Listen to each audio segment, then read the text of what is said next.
Hi everyone, this is the Range Rover Velar SVAutobiography. At first I thought, what's the difference between this and the Jaguar F-Pace SVR? Because they both share the same aluminium intensive platform and they're both pitched in the same mid-size premium SUV market segment. In Australia anyway. Sorry for the confusion if you're in America. I think this might be categorized as a small SUV, whereas in Australia, we categorize this as a mid-size SUV. But yeah, I don't want to turn this into a comparison between the F-Pace SVR and the Velar we'll call it the SVA, SVAutobiography. But yeah, there are quite a few similarities and you think, what's the difference? Well, the names give you some indication of, what sort of character they offer.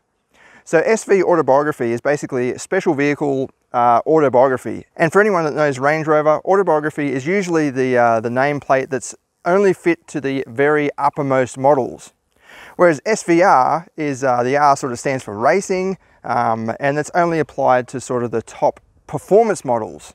They're both developed by the Jaguar Land Rover's SVO division. A lot of acronyms here, I know, I'm sorry, but basically that's Jaguar Land Rover Special Vehicle Operations, and they're responsible for, sort of personalization options, but they also make bespoke kind of standalone cars like all of the SVR models and the SVA models.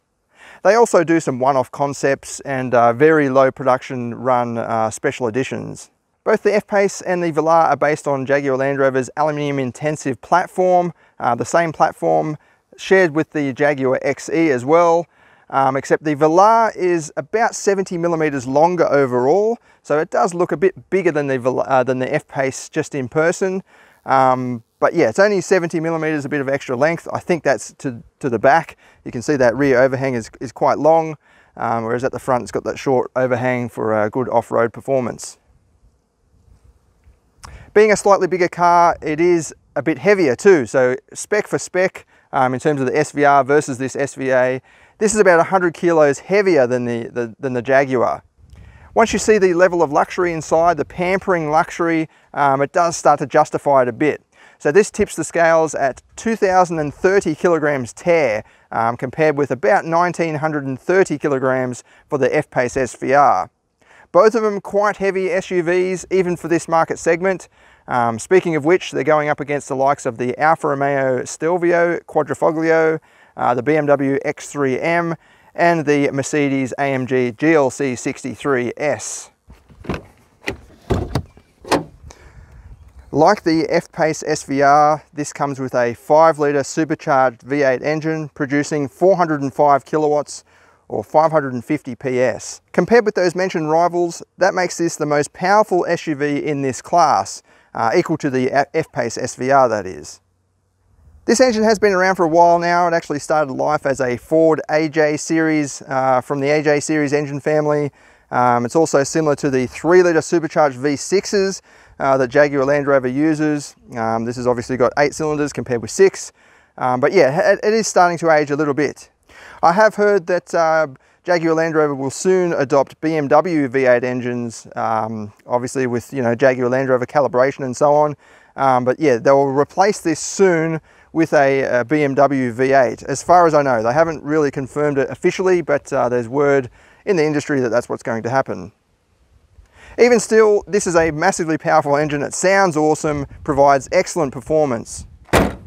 According to these specs, this will do 0 to 100 in 4.5 seconds. I haven't been able to achieve quite that with the V-Box in the real world. I won't tell you the times that we've got. Well, I'll save that for the 0 to 100 video.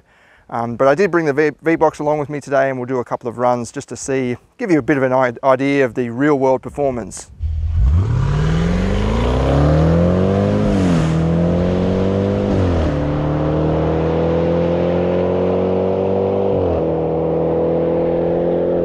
Compared with those rivals, they do about 4 seconds flat officially.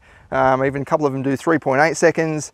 So 4.5 for this is a little bit slow compared with those specific rivals. But in saying that, I think, in my opinion anyway, and I think you might agree once you see inside this thing, this is a different proposition. So this is very luxurious, but it also has that Range Rover off-road capability. So this has got adjustable air suspension so you can raise and lower the body. It's also got various driving modes you can choose from to get you through the sticky stuff. I haven't actually taken this example off-road because I'm too afraid to scratch it or damage it, but I have taken a Velar off-road, and they do very, very well for this market segment. Speaking of things I don't want to damage, this particular example features a $13,000 paint option. So it's kind of like a matte finish of a sky blue with a bit of grey in there, and paired with this sort of peanut butter and black interior, I think this is the ultimate combination, color combination for this car. Like, it looks so gangster. It's got that street appeal to it, especially with the suspension lowered down like it is right now. And even more so with these dark grey forged 21-inch alloy wheels, which are standard. You can also get 22-inch forged alloy wheels as an option. Most Land Rover vehicles you can get with a black pack of some sort, or dynamic pack. That means you get all these black trimmings. So black for the little bonnet vents there. They're actually fake vents, which is a little bit disappointing for such a high performance vehicle. But yeah, black there, black for the side mirrors, and then a black contrast roof. It just looks stunning. Like, it's no wonder it has won the World Car Design of the Year award, the Velar. Like, it's a beautiful design, a beautiful pitch for such a sort of practical everyday category. The same thing could be said about the Jaguar F-Pace as well, but I think this looks even better. Just quickly going over the design though, so at the front end, all of those grills are real, which I love. I love that they're actually doing something. So in the front, you've got a little radiator in the corner. Big intake down below with what looks like an oil cooler and a radiator as well, maybe a transmission cooler behind there too. Another one there, and then another one in the side there that is real.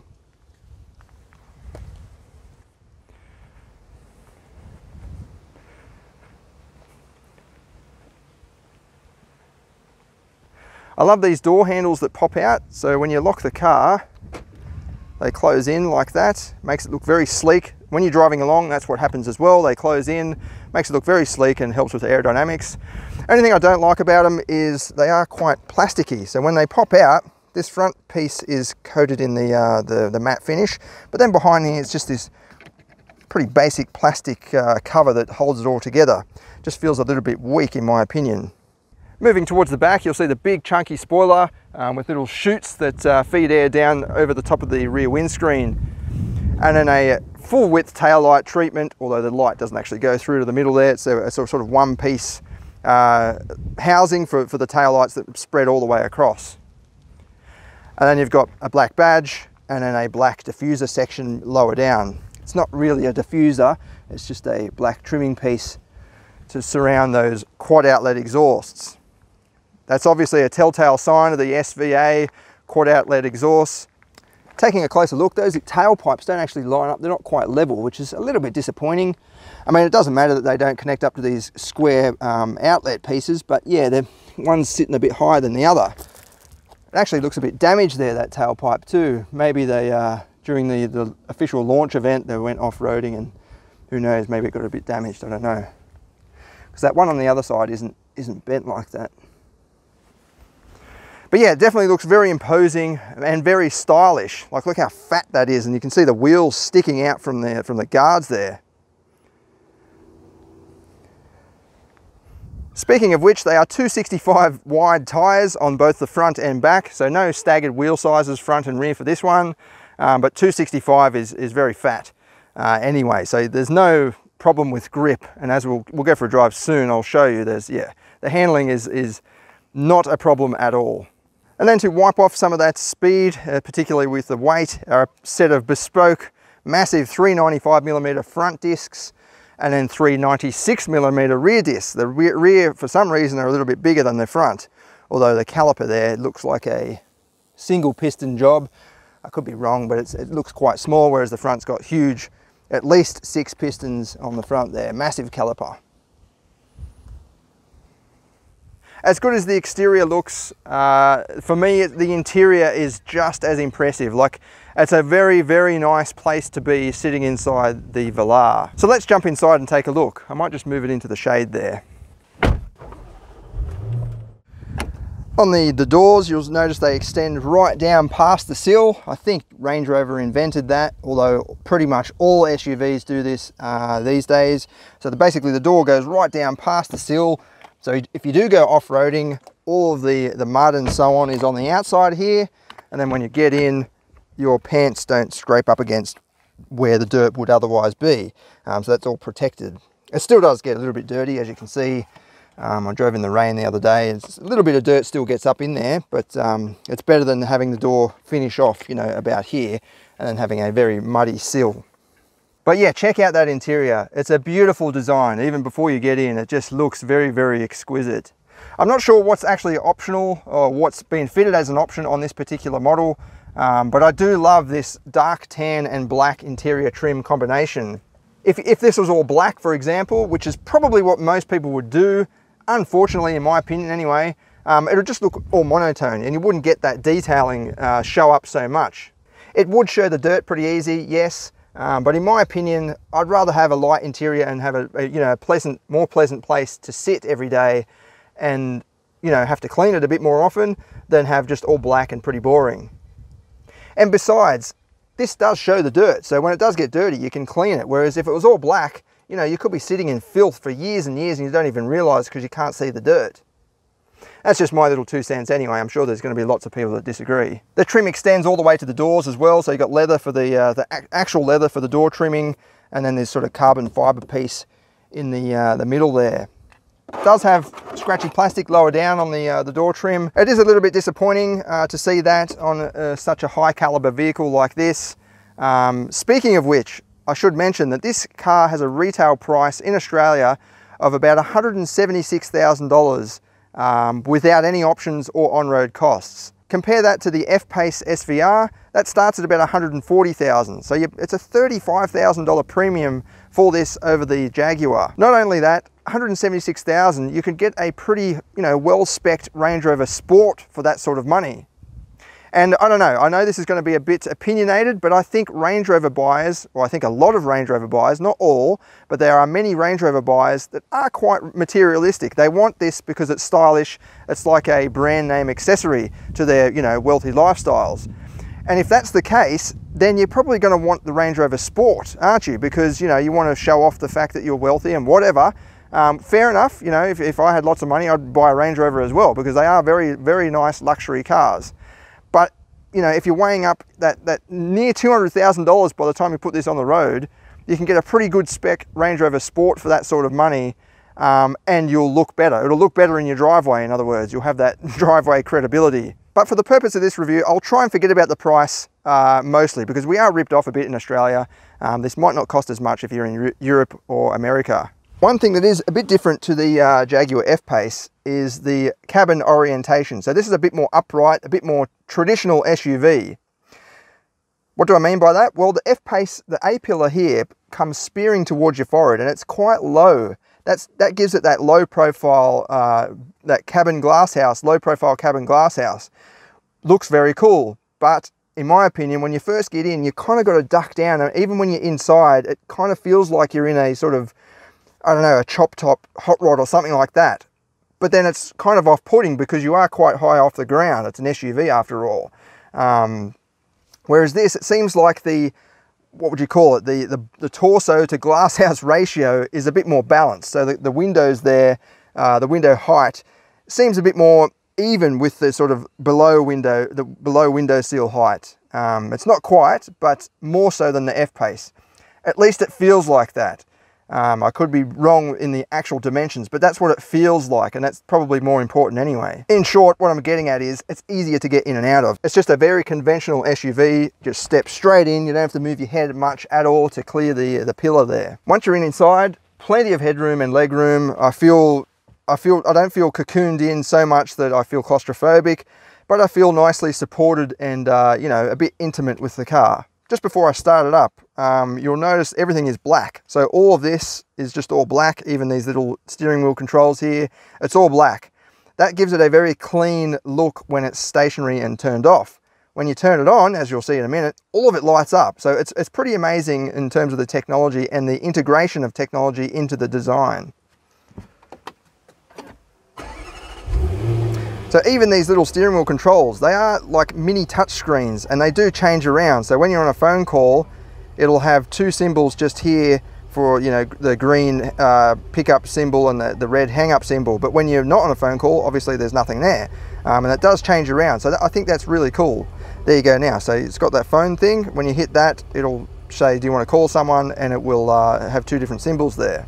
And then obviously it's got a fully digital instrument cluster. In my opinion, it's pretty basic. It's just a flat panel. The graphics are very crisp though.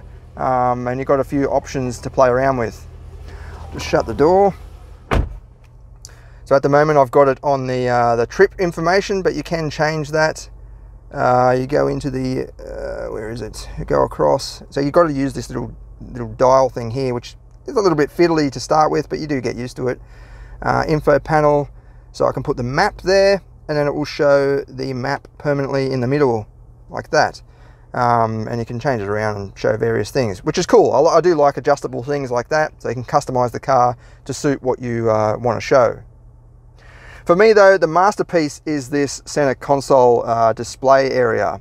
So it's got the widescreen, typical Jaguar Land Rover interface here, lots of different apps and options to play around with, Apple CarPlay and Android Auto, in-control apps, the internet, live internet, eco data, if you're interested, and then there's something else to off-road, vehicle dimensions.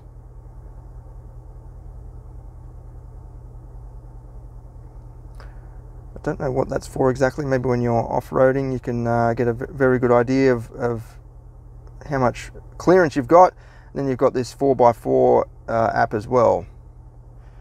And it's telling me I can't exceed the speed limits and so on. Blah, blah, blah. So off-road information.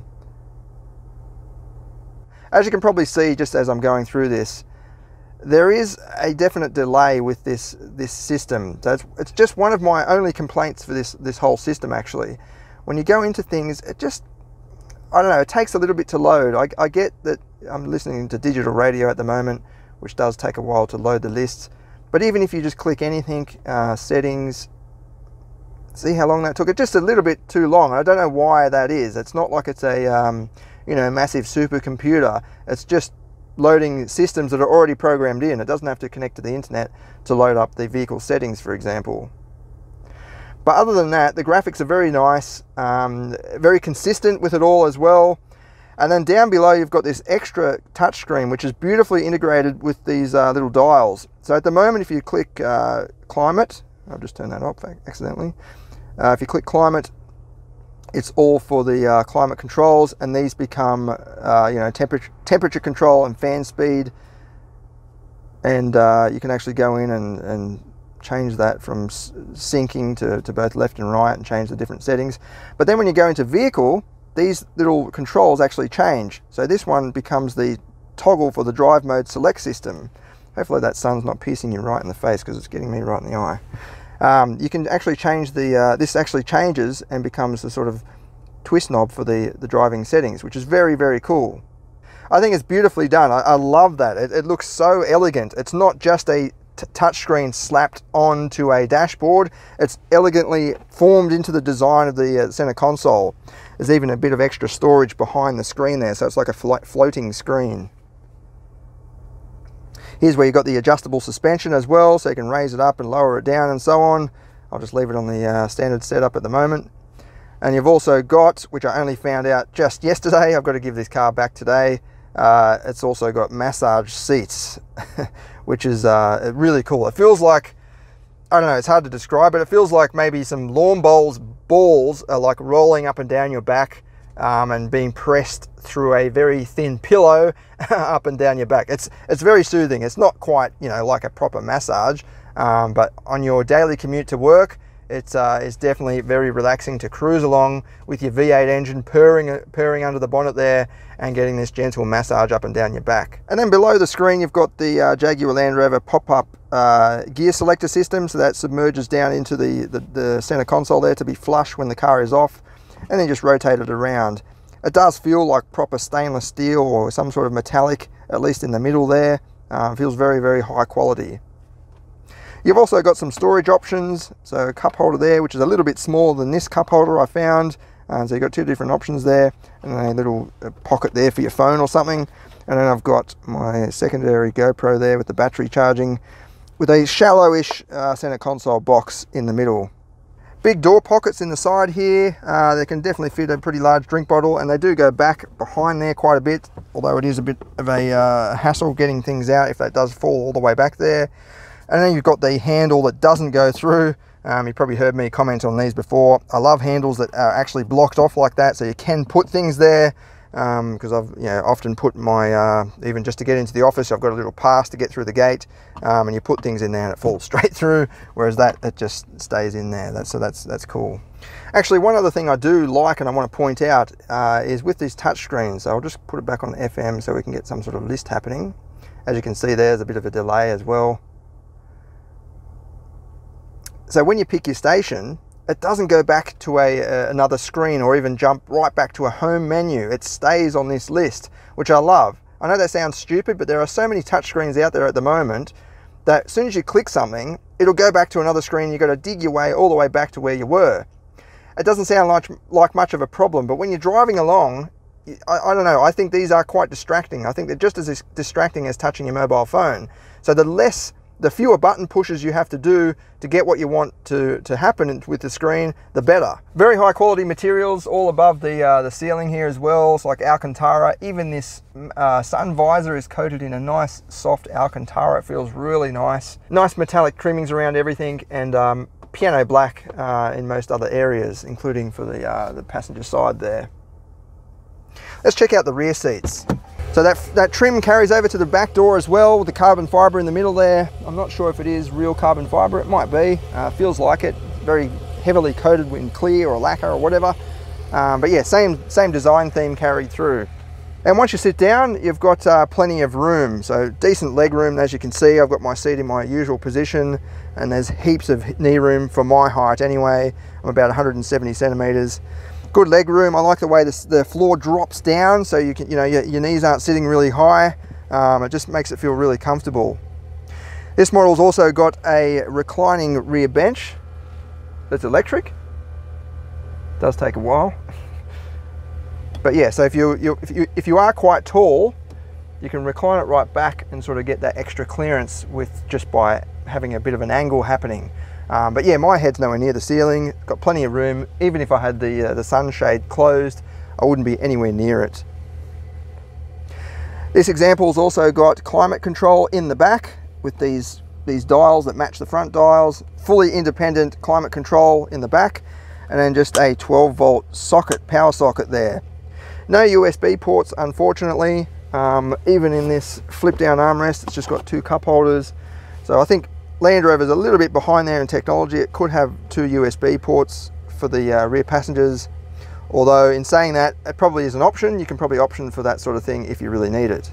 But yeah, plenty of room, very comfortable, even with the door shut. I don't feel claustrophobic. I don't feel like I'm, cocooned in so much, but at the same time, I feel like I'm treated to a luxury car, a luxury atmosphere. I'm not just relegated to the back seats. Let's check out the boot. Electric tailgate on this model. I'm pretty sure it's standard on the SVA. Plenty of volume there. I'll flash up the difference with the F-Pace and even some of the class standards. But yeah, plenty of room for a weekend away or whatever. You've got these little hooks to hold, your shopping bags and so on. 12-volt socket as well, and you can flip down the rear seats from these little levers on the sides. Underneath here, that's a nice little leather strap there. You've got a space saver spare wheel. Okay, let's go take it for a drive now. I'll do a quick 0 to 100 test for you with the V-Box, and we'll also go along some coastal roads, winding roads, to see how it handles. Okay, let's do some 0 to 100 runs. I'll just do 2 runs along this road. It is a 100 km/h speed limit if you're wondering. It's not our private road that we usually use, but it'll give us a bit of an idea anyway. It's 22 degrees. I will turn the air conditioning off. I've just got the fan on just because it is a little bit warm in here. But yeah, aircon's off. I'll put it into dynamic mode, and then I'll use the S mode for the transmission. So there's D, which changes gear just normally, and then if you put it in S, it'll sort of change gear a bit later in the revs, and it will down change a bit more aggressively too. You can also use these awesome aluminium, like milled aluminium paddle shifters as well, to do manual shifting. I'll do 2 runs along here, one with brake loading, so that's basically putting my left foot on the brake, building some engine revs up on the throttle, just because that's where power and torque is found when you rev the engine a little bit, and then you release the brake pedal for a catapulting start. But I'll do another run as well, just nailing the throttle. I've found with these supercharged Jag engines, or Jaguar Land Rover engines, you can get pretty similar 0 to 100 times just by flattening the throttle. So I've got the V-Box clipped onto the sunroof there. For some reason it doesn't like Jaguar Land Rover windscreens. I'm not sure what it is. I think they're laminated or something. I don't know what it is exactly, but the V-Box just doesn't get a good signal. With the sunroof it seems to be working just fine. These won't be our official runs unless it manages to do a better time than what we achieved earlier in the week. Okay, let's see how we go. Put it in S. To put it in S, you do have to push the button down a little bit.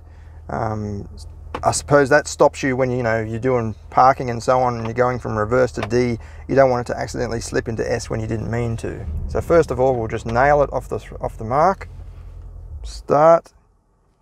Stop starts. Come on, I'll turn that off. No cars, floor it.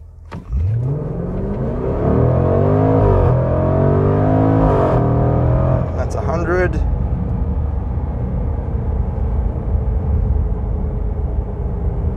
We'll pull over and have a look. That looks like it's done 4.7. Go to details. So 4.68 seconds, which is pretty quick for the real world. And it is, just a normal road here. We're close to sea level. Actually, it does tell you how high we are above sea level. It's about 400 meters above sea level. The ocean is just over to the right there, although there's obviously a bit of a cliff before you get down to the ocean. So we'll do another run, and I'll bring the engine revs up on the brake pedal a little bit just to see if it makes any difference. Okay, so same white pole, no cars behind me. Hit start. Bring the engine revs up a little bit.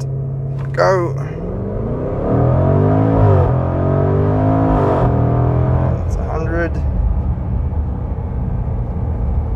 That looks like it's done 4.6 that time, so just fractionally quicker. So 4.63. I'm going to have to let you into a little bit of a secret. The best run we done the other day, earlier in the week, was 4.68, and that was with building the engine revs on the brake pedal. So that's interesting that it's just done 4.63. It could be because of this road. It's slightly downhill, it says. 2 meters downhill, so 2.21 meters downhill difference, which is a little bit, I guess.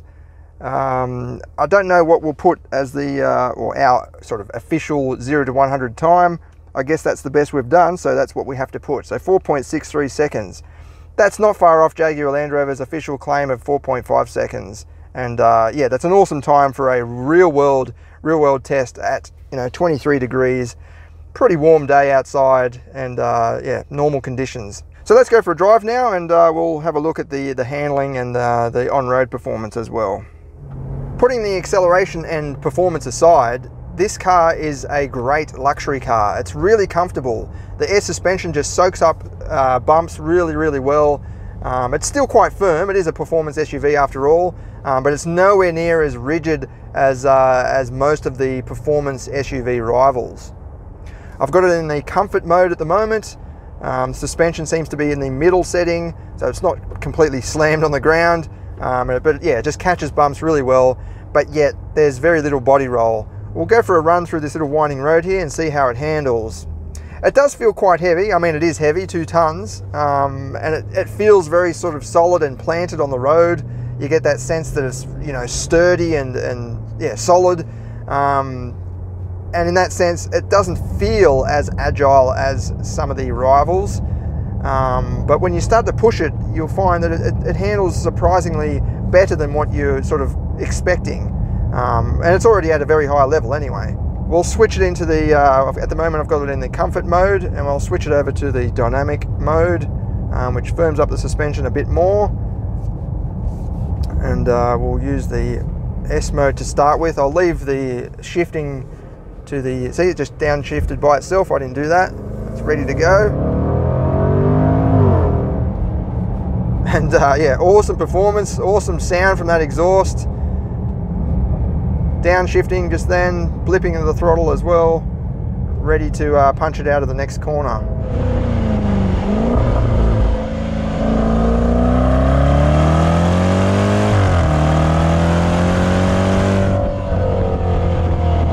Holds the gears quite a bit actually.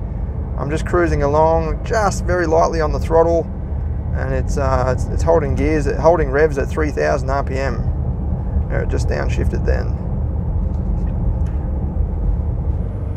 So I think about now we'll put it into manual mode. So to do that, you just hit one of the paddles, aggressive downshift. You get all that noise from the engine. I do love this engine sound. Some of the Jaguar, or like the Jaguar F-Type R, I remember that was really loud, like almost too loud. Whereas this is a bit more refined, the sound. From inside the cabin, it's got that very aggressive, burbly, muscular V8 soundtrack. And then from the exhaust, you've got a few pops and bangs and so on, but it's not too overbearing.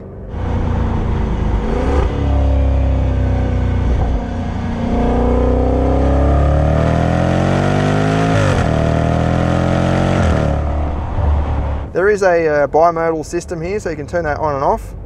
Although I think as soon as you put it into dynamic mode, it comes on automatically. And I've noticed that there isn't a massive difference that you can tell from inside the cabin anyway. As you flick between on and off, I'll just show you with the GoPro on the exhaust system, facing the exhaust system. I'll turn it on and off and see if you can pick up the difference.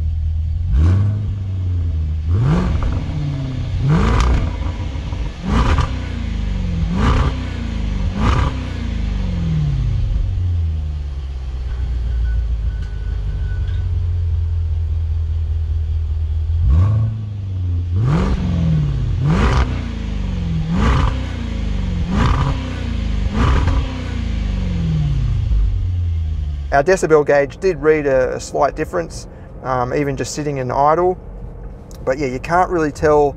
When you give it full throttle, it seems like it opens up anyway. I could be wrong there, but yeah, it doesn't.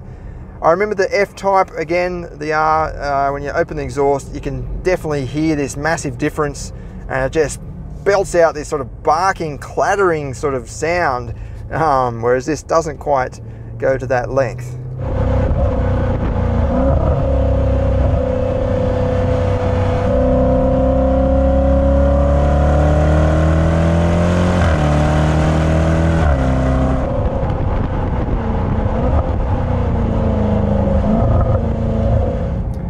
Very gradual steering, progressive steering. It doesn't have awesome amount of feel to it, but it is very comfortable. It's not too fidgety, you don't have to keep making adjustments. It just sort of sits planted. But you get enough feedback to get a pretty good understanding of what the wheels are doing, if there's any understeer or oversteer. Although I haven't come across either of those characteristics, even when pushing it really hard. I suspect that when you push it really, really hard, it'll just start to understeer.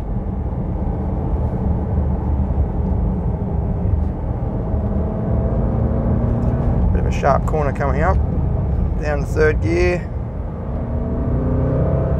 Downhill. Yeah, just picks up speed really quickly, really easily. I'm sure it looks awesome on the outside too, seeing the beautiful design and belting out that soundtrack. It must be a very nice sight to see. Plenty of low down grunt from this engine too. So that was fourth gear, and I just gave it, not even a quarter of throttle, and it's just bellowing out this almighty tidal wave of grunt.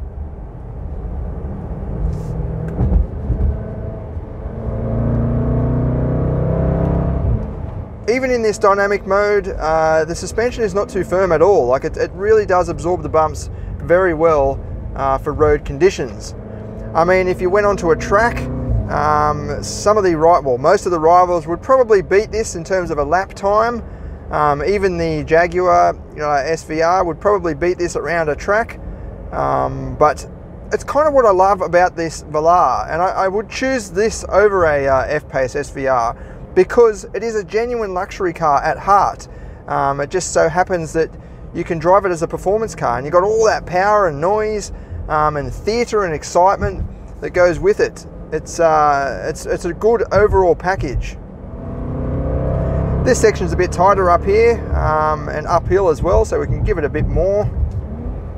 Please excuse the reflector sounds though. The reflectors on this bit of the road, they're right inside the in the lane. So look at that one there, it's like sticking right out onto the road. So if I do hit those, please excuse the sound that they're giving off. Back to second gear, tight corner, bit of understeer. Leave it in seconds, another tight corner.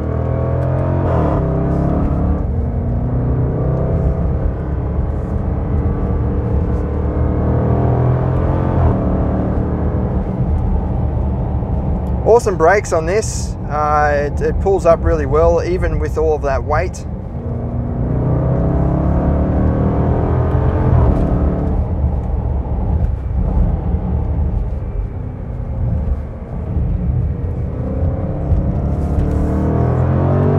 That's pretty much full throttle. So the all-wheel drive system is sorting out the power delivery for me.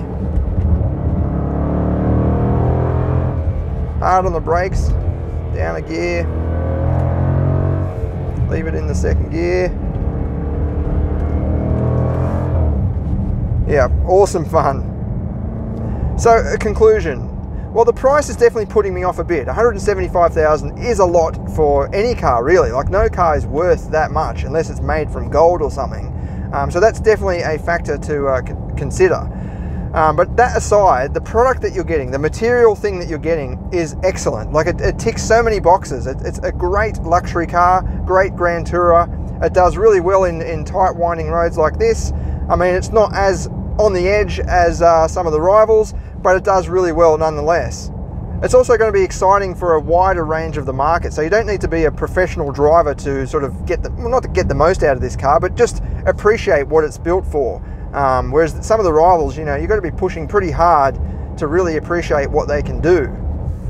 And in that sense, you can enjoy this more of the time. So there's not much of a sacrifice. In normal conditions, you put it in comfort mode and it behaves just like a proper luxury SUV. But then, you know, put it in dynamic mode, take a back road to work, and you can enjoy it and enjoy most of what it has to offer. Whereas some of the rivals, yeah, you've got to be really pushing them to appreciate what they're built for. A full written review will go up on the website soon. I'll go into more of the details, particularly covering what the SVO department does exactly compared with the regular Velar, and we'll also include our 0 to 100 video and all of the acceleration tests that we usually do. In the meantime, thanks for watching.